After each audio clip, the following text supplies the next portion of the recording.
Hello बच्चों। तो आज हम लोग फिर से आपका स्वागत करते हैं अपने चैनल पर। हमारा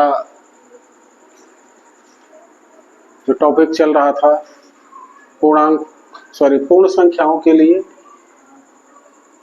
गणितीय संक्रियाओं पर जो प्रगुण है, जो नियम है, उस पर हम लोग चर्चा कर रहे थे। पिछली 2 कक्षाओं में हम लोग जो है योग पर जो है संवरक प्रगुण पर चर्चा की है, क्रम विनिमय नियम पर चर्चा कर लिया है। आज हम लोग तीसरा नियम हमारा है योग का सहचर्य प्रगुण पूर्ण संख्याओं के लिए, इस पर हम चर्चा करने वाले हैं।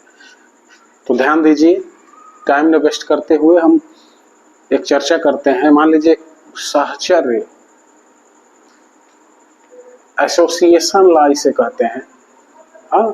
बाकी प्रगुण का मतलब होता है कोई भी 3 चीज ले लीजिए। मान लीजिए हम एक उदाहरण लेके समझा रहे हैं आपको। 4 ले लिए, 5 ले लिए, 6 ले लिए। इन दोनों को एक बार इकट्ठा जोड़ लीजिए, कितना आ जाएगा? 5 4 9 और 9 6 15 आएगा। आ रहा है ना? एक बार क्या करिए, पहले दूसरे को ले लीजिए। 4 और 5 को पहले जोड़ लीजिए, अब फिर इसमें 6 जोड़िए और देखिए कितना रिजल्ट आता है।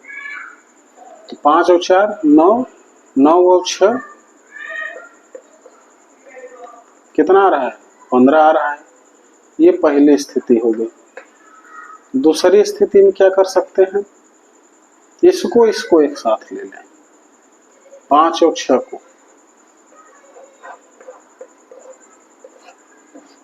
तो किसको छोड़ दे बाहर? 4 को छोड़ दे बाहर। अब देखिए 6 5 11 और 4 कितना आ रहा है? 15 आ गया। एक तीसरी स्थिति और बनेगी। बनेगी कि नहीं बनेगी? 6 और 4 को एक साथ ले लीजिए। आपके यहाँ है नहीं, लेकिन तीसरी स्थिति यहाँ बनेगी। देखिए क्या करना है, 6 और 4 को एक साथ ले लीजिए और इसमें 5 जोड़िए। देखिए कितना आता है। तो 6 और 4 10 और 5 कितना आ रहा है? 15। ध्यान से देखिए, क्रम 3 संख्याएं थी, 1 2 और 3। तीनों को 3 स्थितियां हैं उत्पन्न हुई। एक बार इनको लिया, एक बार इनको लिया, और एक बार इनको लिया, और जो रिमेनिंग एक बच रही थी उसको जोड़ने पर तीनों ही स्थितियों में समान रिजल्ट आ रहा है। देख रहे हैं 15 15 15, और यहाँ भी कितना आया है? 15 ही आया है। तो इससे हम क्या निष्कर्ष निकालते हैं कि कोई भी 3 पूर्ण संख्याएं लीजिए, इनमें से किन्हीं 2 के साथ एक पेयर बना करके तीसरे के साथ जोड़ने पर योगफल पर कोई प्रभाव नहीं पड़ता है।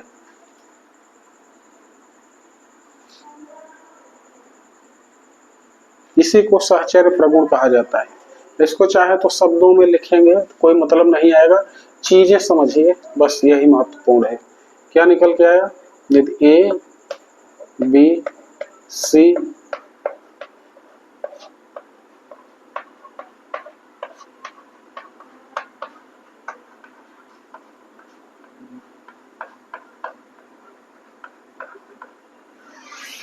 हूं तब ए धन बी धन सी यही बराबर होगा ए धन सी धन बी, और यही बराबर होगा किसके?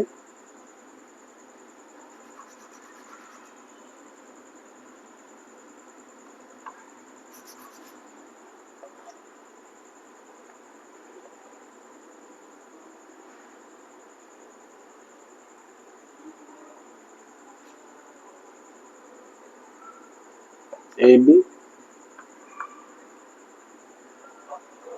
धन सी ले लीजिए और ए को बाहर कर लीजिए। ये 3 स्थितियां आई हैं, फर्स्ट, सेकंड एंड थर्ड। तीनों स्थितियों में योगफल हमारा क्या आएगा,